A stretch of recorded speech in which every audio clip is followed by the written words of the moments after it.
Insecurities. Today I will talk about just that with you. We all had the experience of going on a first date with someone we really like and want to impress, and we can feel insecure about ourselves, our self-doubt, and we don't know what the other person is thinking.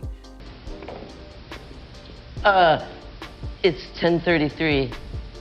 Or you're sitting in class and there's a question and you really know the answer, but you look around and in your classroom there's just too many people and you feel too insecure to raise your hand and answer the question.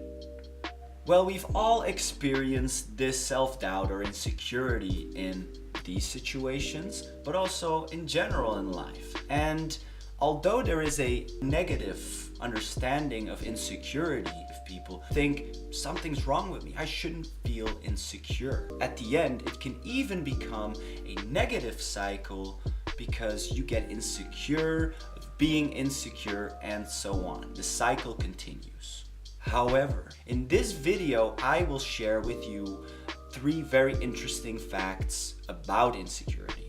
First of all, I will talk about the 3 advantages that insecurity has in our lives. Second of all, I will talk about a psychological concept called personal inhibition and why it is linked to insecurity. And then third and last, I will tell you why you don't want to get rid of your insecurity completely.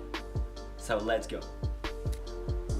So it's safe to say that feeling self-doubt or insecurity is not the best feeling or emotion we can experience. And one would even wonder, if it doesn't have an observable benefit through our lives, why have we inherited this fact throughout evolution? Why do we feel this self-doubt or insecurity still?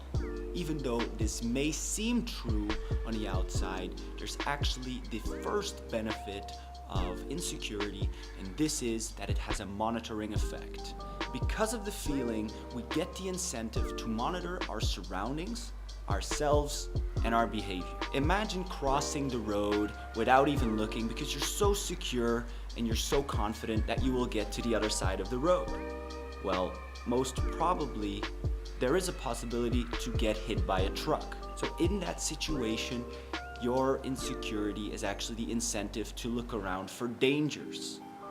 This is very important. There is an incentive to go within.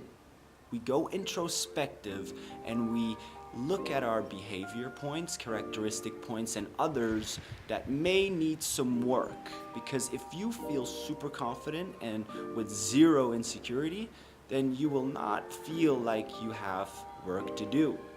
So the second benefit of being insecure is that it will make sure that there's a certain group harmony. If there is a certain degree of insecurity for each individual within a group or community, then this will make sure that there are no barbaric psychopaths that just kill each other and have constant internal conflict. And as much as you would think that we are individualistic creatures, this is not true, because we are actual social beings. We need a community, we need a sense of support, and we need that social aspect in our lives to be happy about ourselves. And then the third and last benefit of insecurity also goes back to the community feeling, because a little bit of insecurity made sure that we didn't go too extra and that we didn't fit in the group, because we needed that group for actual security. We need each other to survive. In the olden days, because we were hunting, we were gathering, and alone we couldn't survive. So insecurity gives us actual security. That's nice. So we're back inside, and I actually was inspired to make this video about insecurity because I saw an interesting article on Scientific American, and the title is Why Everyone is Insecure and Why That's Okay. And I really wanted to share that with you.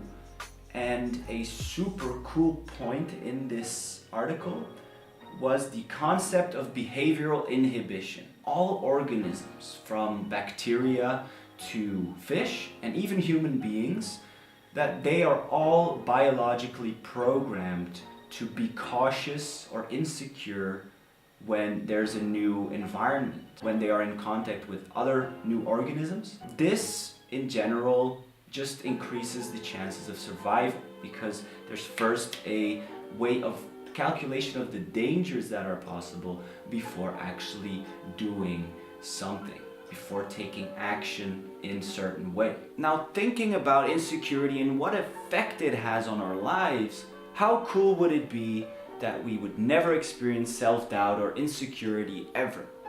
That would be amazing, wouldn't it be?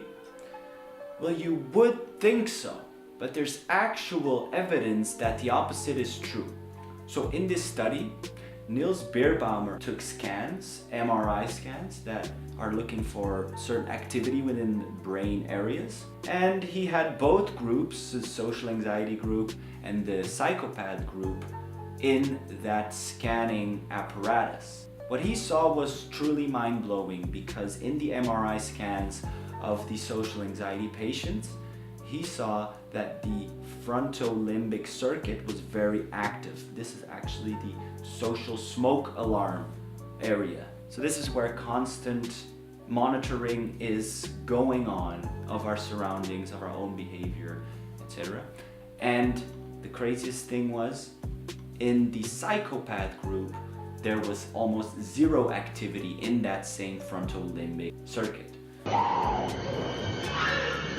Here's Johnny! So what this means is that if you never experienced a certain nervousness, social anxiety, or insecurity in certain situations, this means that you are a psychopath, my friend.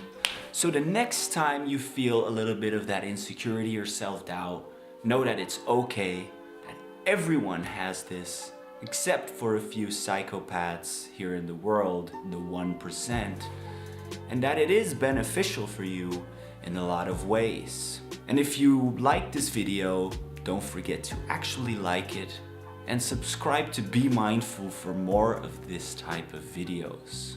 Until next time, see you.